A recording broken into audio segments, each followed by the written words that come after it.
We had a feeling this game was going to be a really tough one with Gerrit Cole on the mound for the Yankees, and that is exactly what happened today. But let's go back to about 5 games ago, where Tanner Roark, after his last start against these Yankees, went 4 innings of 2-run ball and came in after the game and for the Zoom media conference and basically told the media that he was paid here to throw innings, and it's ridiculous he's only going 4 innings. I'm totally okay with pitchers and players doing that kind of stuff. But back it up. I mean, really, I understand Josh Donaldson back in the day, back in 2015. It's not the try league, it's the get it done league. And yeah, the trade to the deadline really helped that team out. But in the end, he won AL MVP. He backed it up. He backed the comments up. Tanner Roark, in his next outing against the same Yankees, was terrible. He went 4 innings again. He gave up 6 hits, 6 runs. All 6 were earned, walked 2 and struck out 4. He gave up 3 home runs.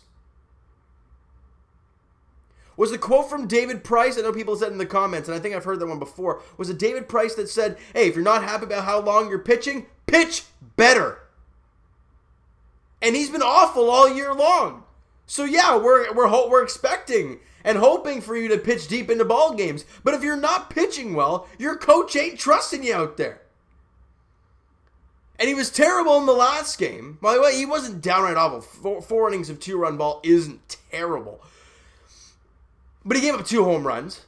And then today, he gave up 6 runs in 4 innings of 3 home runs. He was terrible. What are the comments going to be after the game today? If he talks about being pulled, I'll be like, you're a lunatic. Back your comments up. If I'm not mistaken, didn't Garrett Sparks do something like that with the Leafs? Said something about the defense and how they had to play better and whatnot, and yet he was awful, and then they put him out there for the next game for him, and he was terrible. He didn't last much longer as a Leaf. Tanner Roark, back up your comments if you're going to open your mouth like that. I wanted to wait to make a comment about what he said. Wait till his next start to kind of give him that opportunity. I did that. He didn't back himself up here. He was terrible today. And the Blue Jays lose 13-2 to the New York Yankees. Back-to-back double-digit runs for the Yankees. Back-to-back double-digit losses for the Toronto Blue Jays. And we had a feeling this series was going to be tough, and we talked about how yesterday's game was really the game that we wanted to win for the fact of you knew Gerrit Cole was pitching today against Tanner Roark, and you didn't like the odds. Tomorrow's Chase Anderson versus Masahiro Tanaka. I'm not sure how much better that's going to be. I'm not even going to go through their offensive stats. I'll just go through this. They scored 1 run in the first. It was DJ LeMahieu home run, the first batter of the game. 2 runs in the third. 3 runs in the fourth, 1 in the fifth, 4 in the sixth, 2 in the seventh. They went a stretch of 5 straight innings of scoring runs? It wasn't good enough. Tanner Roark wasn't great, but he went 4 innings of 6-run ball. But the other 5 innings, the team gave up 7 runs. Or is it 7? My math is terrible. Yeah, 7 runs. They weren't good either. Now, obviously, when you're down by so much, I mean, you're not going to throw out your grade A quality guys. We hear about Ken Giles hitting the IL again with the elbows. He's probably done for the year, it seems, which tells me that he's probably going to hit free agency, and that's going to be the end of Ken Giles. I hate to say it like that, Jays fans, but they needed some sort of innings out of him, whether it be trade him away and get some assets prospect-wise or re-sign him. The fact that in a contract year, he's thrown a total of, 3 or 4 innings of, maybe not even 3 innings of work. 2 innings since coming off the IL, and he gave up runs in both innings. And then his first outing of the season, where he didn't last the entire inning. So for Ken Giles, 2 back-to-back, elbow problems, teams aren't going to gamble on that. They don't care what the numbers look like in the past. Ken Giles, I mean, I don't know. I don't see that happening moving forward. I really don't. And the way this bullpen has been taxed lately, it doesn't look very good. I gotta say, guys, the offense wasn't there today, but when you're down, 6-0 after 4 innings, I mean, how do you expect your offense to come back against Gerrit Cole? It can't happen, right? Hyunjin Ryu did amazing against the Mets, held your team in the game, able to win that ball game, right? And Taijuan Walker obviously didn't happen yesterday. We hear about Derek Fisher getting hit by Matt Shoemaker in a simulated game. He's on the IL now. Interesting. Right after that abysmal performance yesterday. Interesting that he is gone now, probably for the rest of the season. Okay. But you look at the pitching staff today and yesterday, and Anthony Kay got put on the taxi squad. They said for kind of rest, but I think it's more or less to just give him a kind of a clean slate, because over the last little bit he's been really bad. And you look at the pitching staff today, right? Jacob Wagas back. He came in for Anthony Kay, so he came from the taxi squad to the roster and was terrible. 2 innings, 5 runs, or 5 hits, 5 runs. All 5 were earned. He walked a batter. He was terrible. We saw the MLB debut of Hector Perez. He wasn't very good. An inning and 2/3, 3 hits, 2 runs, a strikeout. He walked 3 guys. I mean, Anthony Bass is the only guy who didn't allow a run, and he faced 1 guy. I don't know why Anthony. Well, I guess you need to get some work in. He hasn't pitched in a few days, right? They had the off day. He pitched. I don't know if he pitched in the final series of the Mets. Then he had the off day, and then 2 games against the Yankees. So they need to get some work in for Anthony Bass. I mean, ideally, it's just 1 guy, but it's just not good enough. I mean, look, we had a feeling this series was going to be a gong show going in, and we talked about needing that Game 1 victory. You got slaughtered in Game 1, and the rest of the series doesn't look pretty good. You lost Game 2, 13-2. I mean, it wasn't very pretty. The Jays only had 5 hits, but I do have to give these guys credit. I do have to give the Jays credit for this. Garrett Cole went 7 innings. You only struck out 8 times. People are like, well, it's over a strikeout inning. Do you know who Garrett Cole is? I mean, let's go to his numbers real quick here. 59 innings of work. He's got 79 strikeouts. You guys can do the math. It's a pretty damn good strikeout to inning ratio. And for the Blue Jays to only strike out 1 time over that inning, over 7 innings, 8 strikeouts, I'd say they didn't do flat out terrible offensively. They only had 5 hits in the game. They were getting no hit, I think, through 5 innings. And then, VR had a double. They ended up scoring on a wild pitch. Whip-de-doo. Vladdy had a hit. Where are we offensively? Let's get something going here.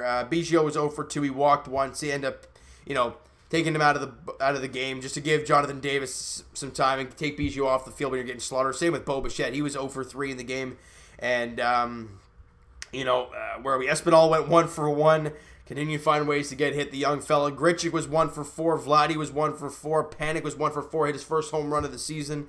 And Jonathan VR 1 for 4. Both Panic and VR coming around to score, obviously, on the wild pitch for VR and the home run for Joe Panic. And that was it for the offense. 5 hits, 2 runs over the 9 innings of work. I mean, look, like I said, as you expect against a guy like Garrett Cole, you're not going to get much offense. The Blue Jays fall to 26-22 on the year.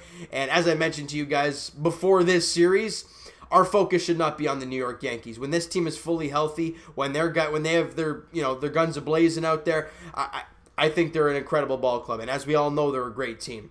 And they got guys like Stanton and Hicks back in yesterday's game. They got Judge back today. And Garrett Cole's found himself, at least in his last few outings for the Yankees. So I look at this for the Blue Jays and I'm like, look, you're getting slaughtered. It's a young team getting slaughtered by a really good team. I mean, you got to find a way, and the pitching staff just is not good enough right now. And I got a question for you guys, because I still have the confidence this team is going to make the playoffs. There's no doubt. I think that's not going to happen. I think they're going to make it no problem. My question is this to you guys: you play a 3-game series in round 1 of the playoffs, whether I think it's the wild card round, and no matter who you're facing, who do you got? I mean, you know Ryu's going to go Game 1. Assuming the way Taijuan Walker's pitched, other than yesterday against the Yankees, I think he's your Game 2 starter. Who's Game 3? Roark's been terrible. Anderson's been terrible. Maybe Shoemaker when he comes back, because he seems to be. I mean, obviously he hit what's his face Fisher with in the simulated game, so clearly he's fine and just about ready to go. Pearson is kind of in that stage as well, so. Do you maybe look at 3 innings for Shoemaker, 3 innings for Pearson, and go from there? I don't know. What do you guys think come playoff time? Because we know number 1, we know Ryu's going to be that Game 1 starter for the Blue Jays. But what about Game 2? What about Game 3? I don't know. What are your guys' takes? Because I understand that the Yankees are going to be above us. I just got that gut feeling inside me that look, they're a great team. You didn't expect them to be that bad for that long. They've now won 7 straight games, and their offense is guns a-blazing right now, and they got some pretty good pitching in front of them. So, the Jays are facing their best pitchers right now, and clearly, they're the better team right now. And I'm a Jays fan through and through.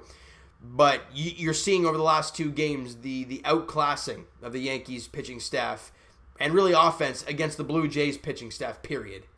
It's abysmal. You saw everybody get lit up yesterday. So everybody except for Anthony Bass, who faced one guy today, get lit up. And the offense against 2 very good pitchers in Davy Garcia and Garrett Cole basically do absolutely nothing on offense. So Tanaka's pitching tomorrow, and the way that splitter works for him and the way he's pitched this season, like I said, I don't know what to expect in tomorrow's game in the finale, but it's not fun. They hit 3. They had 7 home runs. Higashioka, the guy who was complaining about Buffalo, hit 3 home runs in today's ballgame. They had 7 more home runs. I think they had, was it 6 yesterday? I don't know. They've hit a lot of home runs over the last 2 days against the Blue Jays, and it's pretty rough to watch. All right. As I mentioned, the finale of this series goes tomorrow night. It's 7:05 first pitch. It's Chase Anderson on the mound for the Blue Jays and Masahiro Tanaka on the mound for the Yankees. Anderson in his last start went 2 2/3 and got absolutely torched up against the Mets in that 18-1 whomping. Now you got to play the Yankees. I don't know what to expect. I'm not really having my hopes up too high because the pitching matchup's not great and the confidence probably isn't there on this team right now. So maybe we'll see Teoscar Hernandez in the lineup tomorrow, but again, it's all about the pitching staff. How are they going to perform? What's the leash on for Anderson? I have no idea what to expect, guys. It's not going to be a pretty one, all right? So I'm going to wrap that video up right there, all right? If you enjoyed the video and did not enjoy the ballgame, if you're a Jays fan, if you're a Yankee fan, smack the like button. I do appreciate that. Hit the subscribe button if you guys have not already. Comment down below your thoughts on the game, your thoughts on the way this team's played lately. Give me everything, guys. Let me know in the comments below what your takes are on this team right now. And Twitter is down below for myself, guys. Follow up, send me a DM, do all that great stuff. Also, the Instagram link is down in the description below. All right, and I will talk to you guys, Jays edition, obviously, tomorrow evening, 7:05 first pitch there in the Bronx at Yankee Stadium in the finale of the 3-game set. Chase Anderson, Masahiro Tanaka on the mound for the Yankees before the Jays go back to, not at San Diego, go to the Phillies to take on the Philadelphia Phillies for what's technically supposed to be a 3-game set, but it's a 4 games in 3 days. They play a doubleheader on Friday, 4:05 and 7:05. But for Blue Jay fans, I forgot about Robbie Ray actually in the conversation for that number 3 starter. So, guys, let me know in the comments below everything you want to talk about when it comes to this team, and I will talk to you guys tomorrow night as the Blue Jays look to, I don't know, put up a fight and possibly win the finale of the series and not get swept by the Yankees. All right, so thank you guys so much for listening and watching. Hope you guys from the video. Talk to you guys then.